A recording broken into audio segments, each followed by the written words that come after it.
Hey guys, how's it going? Loesch here. I've been wanting to do this video for a few days. I've just been kind of under the weather, so hopefully I'm not too late on this subject. You've probably heard all the news surrounding Harvey Weinstein and the Weinstein Company, a very influential movie mogul over the past several decades at least, and the scandal that's come out with that. Now, I'm not defending him as far as his actions go. I don't know whether they're true or not. They very well could be true. And if they are true, it's very tragic for him, for those around him. Obviously, his company has tanked because of the allegations that have come out, but also for the people that have potentially been victimized by this. I'm not making light of that at all, but what I'm trying to do is draw focus to a larger issue here. And I believe that larger issue is the rule of law. Now, bear with me. We're going to take a walk through this, and I think, hopefully, it'll make some sense to you as it does to me. These allegations have come out that he has done some things that are despicable and disgusting if they're true, and I wouldn't wish them upon anyone. If it was done to me or someone in my family, I would be very, very emotional about it, and rightfully so, because when injustice is done and wrong is done, you naturally want to make things right. And sometimes it comes out of revenge, or sometimes it comes out of hurt, or sometimes it comes out, you're in a place where justice can be meted out in a good way, in a lawful way. However, what's going on right now is that people through social media, over Twitter, are making very strong and vile accusations against someone, which, again, might be true. And if they are true, I'm not saying that justice doesn't need to be served. What I'm saying is that these accusations are being made. Other people are jumping on the bandwagon, saying this, saying that, to the point where this man has lost his entire career. He's lost his dignity, if he had any. For the entire world knows what's happened to him. And, I don't know that he could ever show his face. I'm sure he's fled the country, so-called, seeking rehab for these things. But let's say they weren't true. This man's life is now ruined because of a bunch of tweets. Now, again, I think that this shows the power of social media in some sense, in a good way, in the sense that people can speak out, people can reach a global audience very quickly. We saw that this power rose up in the elections that's going on around the world and different political events over the past decade, and have changed really a balance of power to hopefully be more in the people's hands than in a dictator's hands, so to speak. However, with this shows that, man, is the rule of law even being obeyed here? This person has been accused, has been tried, his company's gone, he's lost his job, other people are losing their jobs and losing connections. And again, I don't know all the details behind them as far as what's true and what's not true, but that's the point of a trial.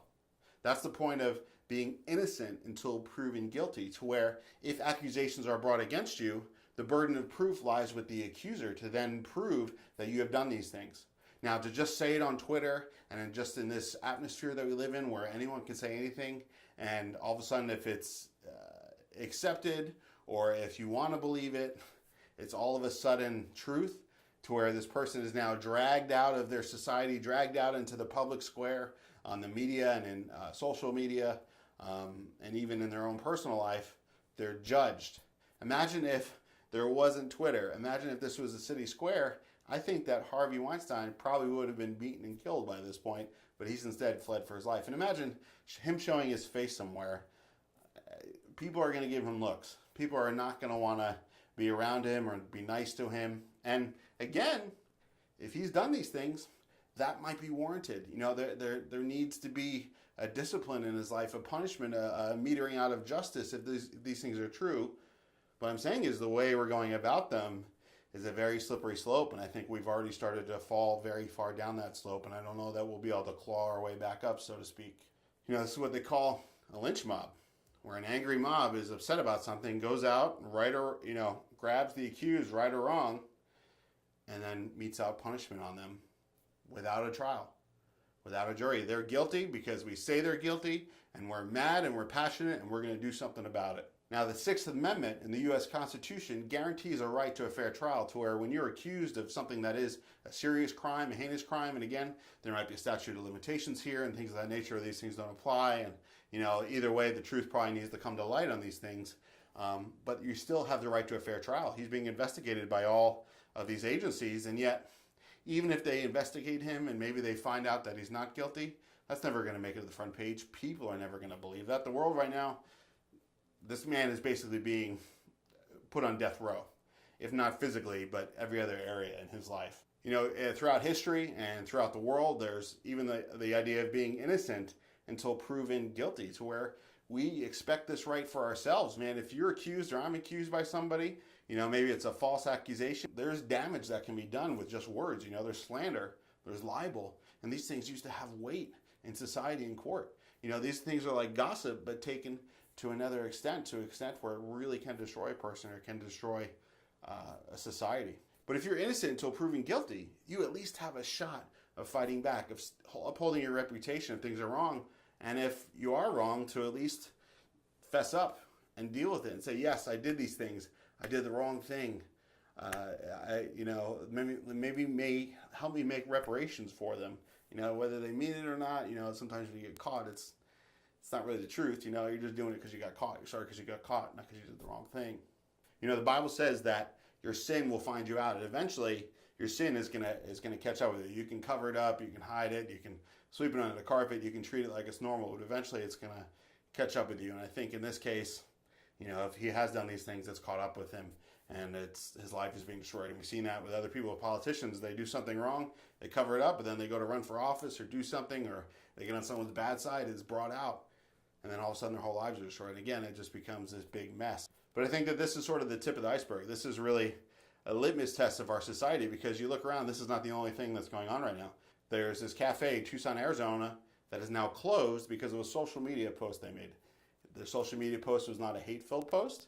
It was a post saying that this is what we stand up for, this is what we believe in, this is what we not believe in. Again, you know, is the best interest of a restaurant to get political? Probably not. It's more on a personal level. But if Amazon can donate money, they can buy Washington Post, they can support a political candidate, why can't a restaurant in some town owned by mom and pop and some locals just simply say, hey, we're fed up and we're going to stand up for what we believe to be right? Well, they did that, and they wrote in their Facebook post that we stand up for our president, we stand up for the national anthem, the armed forces. These things are good in nature. You know, again, whether you agree or disagree with the president, he was elected. And more than that, it's the office of president that we need to respect. When people are in that I didn't vote for, that I don't like, that I may even think are evil, I still respect the office. I may not respect the person on a personal level, but I'm not going to disrespect them in office. And yet that's the case it's been. And yet this diner, this restaurant, says that they respect their president. They're for certain things. They're for legal immigration. Again, it's not against immigrants. It's not a racist issue. I mean, I'm opening up a can of worms here. But it's just about doing things the legal way within the bounds of the law. And hey, maybe we need to reform immigration. Maybe there's things that we need to do to make it easier. I'm not against that. But what it is that we need to follow the law. Because if we don't follow the law, we're going to do whatever we want, and it's going to be chaos. And we see that. We've not followed the law with this. We've not followed the law with that. And look at where our society is. So they make this post. They say, this is what we stand up for. This is not what we stand up for. And I think a large part of America would fall on either side of this. To where one says we want to uphold the law. The other one says we need to change everything. And I'm not saying that there's not right or wrong in there on either side. But they can't even say what they believe is right. They're immediately called out as hateful. People immediately begin to attack them verbally or on Facebook or they're at their establishment and make threats. Closes down. That's not free speech. They didn't say anything hateful. They say we stick up for our president. We stick up for the army. We want Obamacare repealed. And hey, healthcare is another one. We want healthcare. We just don't want it to be a crippling thing. So now this business is closed. It's gone because of a Facebook post, because of the vitriolic reaction to this Facebook post, this hateful reaction of this lady who's in the NRA, who are these people who are supposedly anti-gun, right? Because that makes them peace-loving people, right? And level-headed people. You know, what do? They threaten her. They threaten her children to where she has to move. The police have to get involved. Where's the peace in that? You know, this whole idea of love trumps hate in the last election. But now it's just hate. They're the side that hates. They're the side that is so afraid of a dictator, and yet their actions are the same as a dictatorship. If you look at the socialist and communist revolutions of the 20th century, and a little before that, and even now, and everything that's gone on, you see that it starts out as supposedly being for the people and by the people, but it's a violent revolution to a point where dictators get involved, to where the only people that end up in power and have a say are the people in power. And that's the whole point of the Constitution. That's the whole point of law, is to protect the people and prevent any one person from having too much power over another person. And that's what we see back on Twitter, is one person having a lot of power over another person. And again, there probably was an injustice done there, and justice needs to be carried out. But assassinating someone in the media is not justice. I'm sure it feels good, and I'm sure for someone who's had all that pain and all those, been a victim of those things, that it feels good for them and it's some sort of release for them, but it doesn't fix the situation. It doesn't make, two wrongs don't make a right, as it's been said. It reminds me of a story in John 8 with Jesus. And basically there's some people of their day called the Pharisees, and they're very religious, and they always think they're right and everything. And they find this woman in the middle of committing adultery, and this was against their religious law, and the punishment was death. And so they bring her before Jesus to test him. And yet, where did they find her? How do they know she was doing it? And where's the guy in all this? The guy was just as guilty. Was he one of the Pharisees? Was he one of their friends? And they bring her before Jesus and say, hey, what do you say? The penalty is death. We caught her. What are you going to do about it? And he draws a line in the sand, and he begins to write things down. Scholars believe that it was probably their sins. I mean, that kind of makes sense. If he's God, he's writing down what they're doing wrong.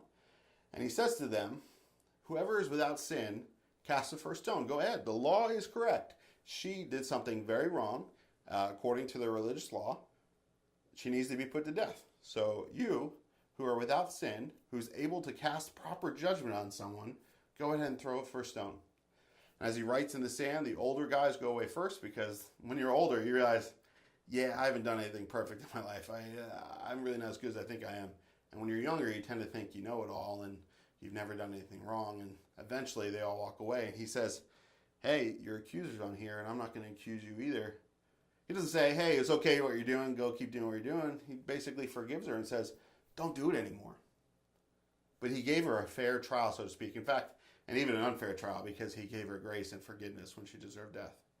And now, I'm not saying this is Harvey Weinstein. I'm not saying that he deserves public forgiveness in this sense. I mean, we all need forgiveness. Who could stand without it? But if this is true, there needs to be judgment and justice there. But when you think about it, who are his accusers? Well, it's other people in Hollywood. Now, I'm going to make a general statement here, not speaking about maybe the specific people who are accusing him, but it's as a whole turning on them. It's society as a whole turning on it. But we've all known that this stuff has gone on in Hollywood for years. We've known about it. We just swept it under the carpet and just dealt with it.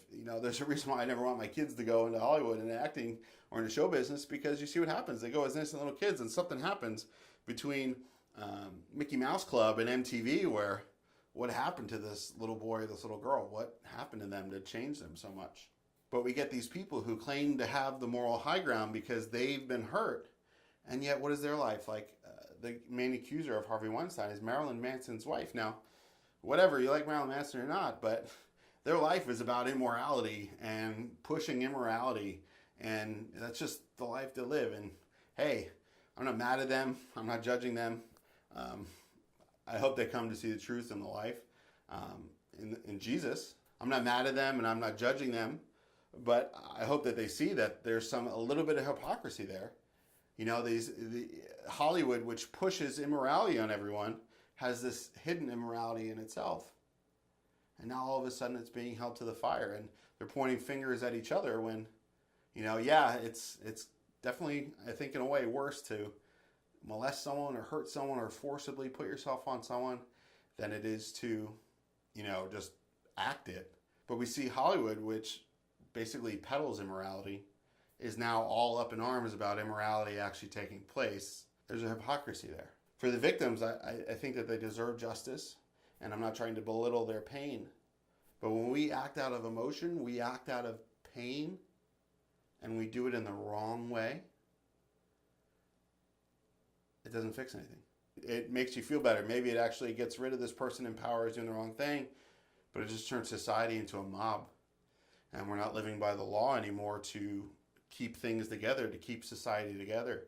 we need the rule of law, because without the rule of law, it's anarchy. And if we think that we're a civil society, because we have our laws, we have our science, we have our education, but we've gotten rid of all our morality, and because we've gotten rid of all our morality, anyone does what's right in their own eyes, society collapses.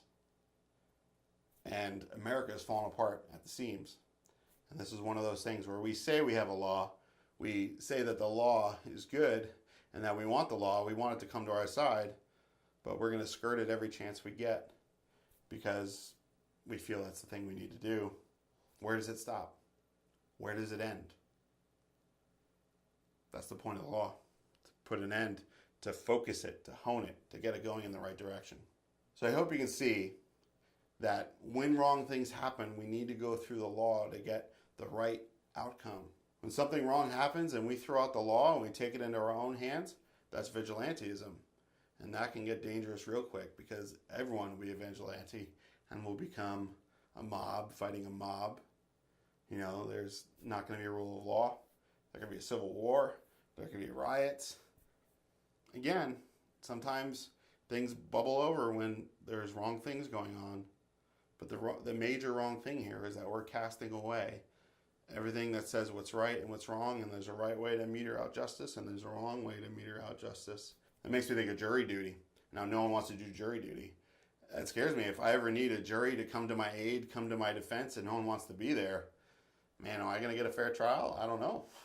I mean, thankfully, I'm in God's hands, and I hope that never happens. But if it does, I know God's on my side, one way or the other.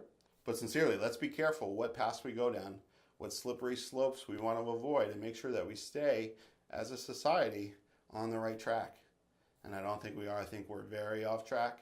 I think our society needs to get a grip and turn around and go back the way it came, because the way we're going is not enlightened. It's not a new path. It's broad and it's paved, and the end is destruction.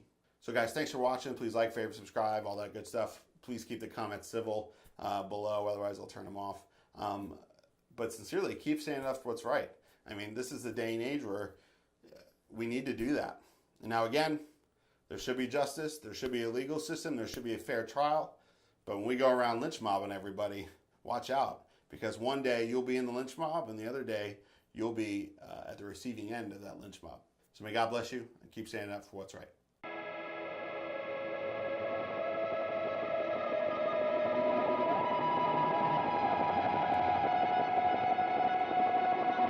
My screen with all my notes turned off.